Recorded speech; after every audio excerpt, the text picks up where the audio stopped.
झारखंड के कई जिलों का बुरा हाल हो गया है। जनजीवन अस्त व्यस्त हो गया है। लातेहार से लेकर गिरिडीह तक लोग परेशान हैं। लोगों का घर से निकलना मुश्किल हो गया है। सड़क से लेकर घर तक पानी ही पानी नजर आ रहा है।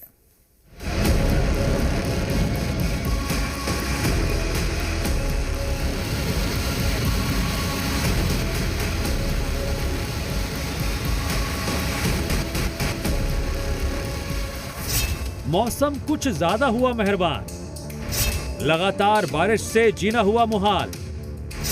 लातेहार से गिरिडीह तक लोग परेशान। इन तस्वीरों को देखकर समझ गए होंगे कि बारिश ने झारखंड का क्या हाल करके रखा है। 3 दिन की बारिश में कहीं पेड़ गिर रहे हैं, कहीं पत्थर। लातेहार में यही हुआ। पेड़ पत्थर गिरने के बाद हाईवे जाम हो गया। और तो और बारिश से उफनाई कोयल नदी के दबाव में डायवर्जन भी बह गया। लोहरदगा के कई इलाकों में तो पानी भर गया। आने जाने में लोगों की परेशानी बढ़ गई। तो वहीं जिले की कई नदियां उफान पर हैं। नेशनल हाईवे 143 पर बना डायवर्जन बह गया, जिससे गुमला जाने का हाईवे पूरी तरह से बंद हो गया। वहीं बारिश की वजह से गिरिडीह से CCL के वर्कशॉप पर हादसा हो गया। बारिश की वजह से दीवार गिर गई।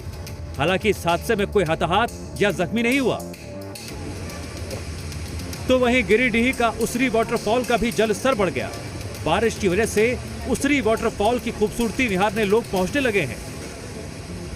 इस वक्त हम मौजूद है गिरिडीह के वाटरफॉल यानी उसरी फॉल में, और यहाँ का आप नज़ारा देख सकते हैं किस तरह से यहाँ का जलस्तर बढ़ चुका है। और कलकल वादियों के बीच बसे इस मनोरम दृश्य को देखने के लिए न सिर्फ गिरिडीह बल्कि इसके अलावे आसपास से कई जिलों से जो सैलानी और लोग जो है वो इस अद्भुत नज़ारे को देखने के लिए पहुंच रहे हैं।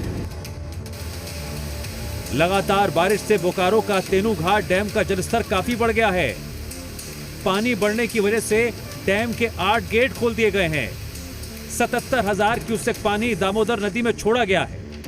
आशंका जताई जा रही है दामोदर नदी में पानी छोड़े जाने के बाद बंगाल के कुछ इलाकों में बाढ़ का खतरा बढ़ गया है।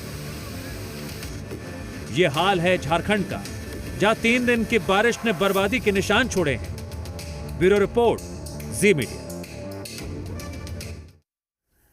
लगातार हो रही बारिश से रांची की सूरत बिगड़ गई है। 3 दिनों से बारिश हो रही है और राजधानी के कई इलाके जलमग्न हो गए हैं।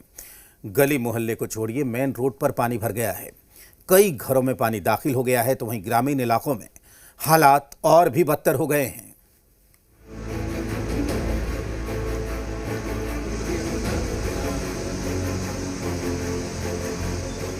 लगातार बारिश से रांची जलमग्न। गली मोहल्लों में बारिश का पानी। ग्रामीण इलाकों का सबसे बुरा हाल। 3 दिन की बारिश ने रांची को पानी पानी कर दिया है। गली मोहल्ले से लेकर मेन रोड तक पानी भरा हुआ है। हालात ऐसे हो गए हैं कि नाले का पानी अब घरों में घुसने लगा है। लोग परेशान हैं। राजधानी रांची में बीते 3 दिनों से हो रही लगातार बारिश का असर अब राजधानी रांची की सड़कों पर भी नजर आने लग गया है। ना सिर्फ मुख्य सड़कें बल्कि गली मोहल्लों में भी अब जो है जलजमाव की स्थिति देखी जा रही है। नाले जो है वो बह के अब सड़कों पर आ गए हैं और सड़कों और नालों में फ़र्क नहीं बचा है। यहाँ जो स्थानीय लोग मौजूद हैं वो बेहद परेशान नज़र आ रहे हैं, क्योंकि अब उनके घर के बाहर ही जब पानी जम जाता है तो लोग घर से उससे नहीं निकल पा रहे। ये एक दिन की समस्या नहीं है, विगत कई वर्षों की समस्या है। और ड्रेनेज सिस्टम जो है इतना बेकार है जो आज तक इस पर कोई तरह का कार्रवाई, ये पूरे रांची का स्थिति है। आप देखेंगे जो थोड़ा सा वाटर लॉगिंग हुआ तो आदमी का चलना मुश्किल हो जाता है। इस बारिश में सबसे बुरे हालात रांची के ग्रामीण इलाके की है। ईटकी प्रखंड में मानो कहर टूटा हो। जिनके घर मिट्टी के हैं उनका तो जीना मुहाल हो गया है। भारी बारिश की वजह से पानी अब जमीन के नीचे से निकलने लगा है। संकट घर के वजूद पर भी है। ये जो लगातार बारिश जो हो रही है उसके कारण से जमीन से एकदम पूरा पानी निकल रहा है और मेरा मिट्टी का मकान है। तो सरकार से यही बोलते हैं कि हम लोग गरीब को के ऊपर कुछ ध्यान दिया जाए। हालांकि जोरदार बारिश को लेकर रांची प्रशासन अलर्ट पर है। उपायुक्त की तरफ से संबंधित अधिकारियों को एहतियात बरतने के निर्देश जारी किए गए हैं, लेकिन जरूरत है शहरी इलाके से पानी निकालने की और ग्रामीण इलाकों में खाने के संकट को दूर करने की। तनय खंडेलवाल के साथ ब्यूरो रिपोर्ट, जी मीडिया, रांची। झारखंड के पलामू में पिछले 3 दिनों से लगातार बारिश हो रही है और इस बारिश ने कई इलाकों में तबाही मचा रखी है।